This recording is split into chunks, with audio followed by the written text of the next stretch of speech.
Hello বন্ধুরা, তো দেখো আমাদের গাছে নোয়াল ফল তোমাদের সাথে একটু শেয়ার করছি। তো আমি আজকে বাড়ি থাকবো না, এক জায়গায় যাবো, তো জানি না গাছের ফলগুলো থাকবে কিনা, তো ভাবলাম তোমাদের সাথে একটু শেয়ার করি। আর এই ফলগুলো খেতে ভীষণ টক, প্রত্যেকটা ডালে ডালে হয়েছে। আর এই গাছটা সবসময় হয়, এনি টাইম, মানে ফলগুলো হবে আবার এদিক দিয়ে ফুল হতে থাকবে। তো এখন একটু কম হয়েছে, বর্ষার সময় প্রচুর হয়। কত সুন্দর দেখো, ডালে ডালে হয়ে রয়েছে। তো ভাবলাম তোমাদের সাথে একটু শেয়ার করি। আর এখানে বাচ্চা কাচ্চা সব খেয়ে নেবে, এমনিতে তো খায় সবসময়, আমি না থাকলে আরও সব খেয়ে নেবে একসাথে। তো ভাবলাম আগে তোমাদেরকে একটু দেখিয়ে, আমি একটা খেয়েও দেখাচ্ছি।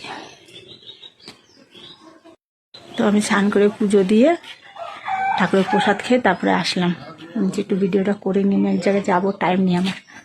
তো এই যে একটু খেয়ে দেখাচ্ছি। ভীষণ টক, বাচ্চা কাচ্চারা যে কীভাবে খায় ভগবান জানে। তো বাই।